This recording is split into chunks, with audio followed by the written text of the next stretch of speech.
Hello বন্ধুরা, তোমরা সবাই কেমন আছো? নিশ্চয়ই সবাই খুব ভালো আছে। তো সীমা ব্লগ চ্যানেলের একটা নতুন ভিডিও তোমাদের স্বাগত জানাই। তো এখন এসেছিলাম সাবিত্রী মন্দিরে পুজো দিতে। আসলে মেয়ের এখানে রিহার্সেল হচ্ছে, সেই জন্য তো ভাবলাম যে আজকেই তো লাস্ট দিন, সেই জন্য পুজোটা দিয়ে দিলাম। আসলে এখানে পুজো দেওয়ার অনেক দিনের ইচ্ছা ছিল, কিন্তু দেওয়া হয়নি। তো ভাবলাম যে এখানকে যখন রোজই আসছি তাহলে পুজোটা দিয়ে দিই। আর দেখো বন্ধুরা, বাড়ি ফিরে এসে এখন আমরা আসছি, আমাদের একটা কাজু বাগান আছে ওইখানে। তো কালকে ঝড় হয়েছিল আর আজকে মায়ের শরীরটা একটু খারাপ আছে, সেই জন্য তোমাদের দাদা ভাই ডিউটি করে চলে এসেছে। আর দেখো আমি এইখানকে অনেকটা দূর না, তবু একা একা আসতে ইচ্ছা করে না, সেই জন্য তোমাদের দাদা ভাইকে সঙ্গে নিয়ে আসছি এইখানে দেখি। আর ঝাড়গ্রাম থেকে এসেই খেয়ে বেরিয়ে পড়েছি। আর দেখতেই পাচ্ছ বন্ধুরা, চারিদিকে কত দেখছো ঝোপঝাড় আছে, মানে এইদিকে না হাতি বেরোয় আমাদের। তো আর দেখো বাগানের কাছে প্রায় চলে এসেছি। আর দেখো মেয়েকে সঙ্গে নিয়ে এসেছি, কারণ মায়ের শরীরটা একটু খারাপ আছে, সেই জন্য মায়ের কাছে রেখে আসিনি। আর মায়ের কাছে রেখে আসলো, আসলে এদিকে সেদিকে চলে যায়, আমাদের রোডটা একটু সামনে আছে, সেই জন্য মেয়েকে নিয়েই আসলাম। আর দেখো বেড়ার বাইরেও অনেক বীজ পড়েছে, তো সেগুলো আমরা কুড়িয়ে নিচ্ছি। আর দেখো বেড়ার ভিতরে যে বাগানটা দেখা যাচ্ছে সেটাই হচ্ছে আমাদের বাগান। তো তোমাদের দাদা ভাই আর মেয়েটা মিলে দেখো কাজু বীজ কুড়াচ্ছে। আর দেখো আমি এখন ক্যামেরাটা বন্ধ করে তো আমিও কিছুগুলা বীজ কুড়িয়ে নেব, যেগুলো ফাঁকায় পড়েছে সেগুলো। আর এখন আমি আমাদের বাগানের ভিতরে চলে এসেছি, তো তোমাদেরকে দেখিয়ে দিই চারিদিকটা একটু। আর তোমাদেরকে ব্যাক ক্যামেরা করে দেখাচ্ছি কতগুলা কাজু পড়ে আছে কালকে ঝড়ে। এই দেখো, এই যে পড়ে আছে দেখো।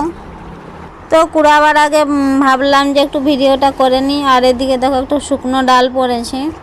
প্রথমে কাজুগুলো কুড়াবো, তারপরে যে কটা শুকনো ডাল পড়েছে সেগুলো বেঁধে করে বাড়ি নিয়ে যাব আর কাঠ হবে। আর এখন 2:30টার মতো বাজে মনে হয়। তো আমার মানে ভিডিওটা আমি তুলেছিলাম কয়েকদিন মতো হলো, তো আমার মনে পড়ছে না। তো যাই হোক, আমার কাজুগুলো কুড়া হয়ে গেল, তো তোমাদেরকে আমি দেখাচ্ছি যে কতগুলো কাজু হয়েছে। আর এদিকে দেখো সমস্তগুলো কুড়িয়ে এক জায়গায় রেখেছিলাম, আর এখন বীজগুলো আলাদা করে নেব।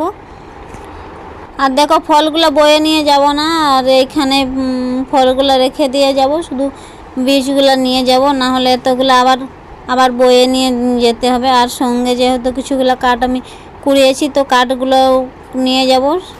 আর তোমাদের দাদা ভাই কাঠগুলো বাঁধার জন্য দড়ি খুঁজছে, তো আমরা তো দড়ি নিয়ে আসিনি, আমরা তো জানিও নি যে এখানে কাঠ পড়েছে বলে, সেই জন্য তোমাদের দাদা ভাই লতা খুঁজছে যাতে কাঠগুলো বাঁধা হয়, সেই জন্য আমি এগুলো ছাড়াচ্ছি, তাহলে কাঠগুলো একবারে নিয়ে যাব। আর আমাদের বাগানে দেখো এগুলা হচ্ছে কারি পাতার গাছ বেরিয়েছে কিছুগুলা, এদিকে দেখো, আর এদিকে দেবদারু গাছ বেরিয়েছে, এগুলা কিন্তু লাগায়নি, আপনি বেরিয়েছে। আর এদিকে দেখো মেয়ে গাছ ছোট ছোট পেয়েছে বলে গাছের উপরে উঠে গেছে। আর আমাদের অবশ্য জঙ্গল থেকে মানে কাঠ বয়ে আনতে হয়নি, তো তোমাদের দাদা ভাই কিনে। তো আমাদের এখানে যেহেতু একটা বাগান আছে, তো এখানে কিছুগুলা গাছ মানে কাঠ শুকিয়েছিল, দেখলে তো তোমরা। তো ভাবলাম যখন এসেছি তাহলে এগুলো নিয়ে যাই, জ্বালানি হবে। আর দেখো আমাদের বীজগুলো ছাড়ানো হয়ে গেল, তো আমরা এখন ব্যাগে কুড়িয়ে নিয়েছি আর এখন বাড়ি যাচ্ছি। আর কাঠগুলো হচ্ছে বেড়ার সেধারে তোমাদের দাদা ভাই বেঁধে পার করে দিয়েছে, কারণ আমাদের বাগানটা অনেক ভিতরে আছে, এইখান থেকে কাঠগুলো বের করা যেত না, তো সেই জন্যে। আর এখন দেখো এদিকে পেরিয়ে এসে আর কাঠগুলো আমি এখন মাথায় নিয়ে নিয়েছি। আর এখন দেখো বাড়ি চলে আসলাম।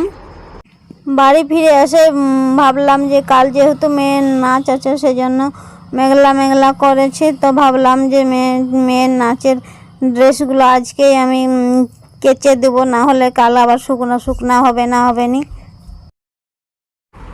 আর কাজু বীজের সঙ্গে কিছুগুলো আমরা কাঁচা বীজও তুলে এনেছিলাম, তো এখন রান্না করব বলে। আর এইদিকে দেখো এখানে বীজগুলো রাখা আছে, তো এগুলো আবার কাটতে হবে। আর আমার বিকালে সমস্ত কাজ পড়ে আছে, তো যাই হোক ভাবলাম যে না আগে আমি শাড়িগুলা মানে নাচের ড্রেসগুলো আগে কেচে নিয়ে আজকে যেহেতু সারা রাত শুকনো হবে, জলটা শুকিয়ে থাকবে, কালকে আবার একটু বের করে দিব, তাহলে পুরো শুকনো হয়ে যাবে। তো দেখো আমার শাড়িটা ভেজা হয়ে গেল, আর বাকি সব জিনিসগুলো আমি নিয়ে আসছি। আর দেখো কাপড়গুলো কেচে ঝাটপাট করেছি, তারপরে সন্ধ্যা দিয়েছি। তো এখন দেখো সন্ধ্যা প্রায় অনেকটা অন্ধকার হয়ে গেছে। তো এদিকে ভাত বসিয়েছি, আর আমি এখন কাজুগুলো বেটে নিচ্ছি, এগুলো রান্না করব আর ডাল রান্না করব। আর কালকে আমি ব্লগটা শেষ করিনি, আর আজকে মেয়ের যেহেতু নাচ ছিল সেই জন্য অনেক কাজটাই ছিল, আর সারাদিনে কোনো ব্লগ করা হয়নি। তো তোমাদের সঙ্গে ভাবলাম যে একটু শেয়ার করে নিই, তো সেই জন্য এইটুকুই ভিডিওটা আমি তুলেছিলাম, তাই ব্লগের মধ্যে আমি এটা দিয়ে দিয়েছি। এটা ছিল আমার মেয়ের নাচের 25শে বৈশাখের অনুষ্ঠান। তো আমার ভিডিওটা ছাড়তে একটু লেট হয়ে গেল বিশেষ কারণের জন্য। আর এই নাচের আমি সাউন্ডটা দিতে পারছি না, কারণ তোমরা তো জানো যে নাচের সাউন্ডটা দিলে কপিরাইট চলে আসবে, সেজন্য আমি নাচের সাউন্ডটা দিলাম না।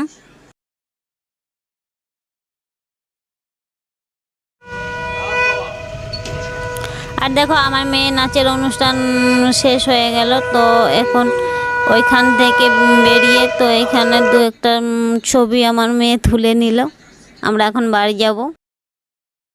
আর এখন দেখো বাড়ি ফিরে আসলাম। তো আমাদের বাড়ি ফিরতে ফিরতে 10টা মতো বেজে গেছে। তো আমার মেয়ের ড্রেসটা চেঞ্জ করাবো, আর আমি অবশ্য চেঞ্জ করে নেব। আর আমরা এখনো খাইনি। তো তারপর দেখো এখন আমরা খেতে বসে গেছি, আর এখন প্রায় 11টা মতো বেজে গেছে, আর আমার মেয়ে দেখো ঘুমিয়ে পড়েছে। তো আমার আজকের ব্লগটা এটুকুই। টাটা, আবার দেখা হবে নতুন একটু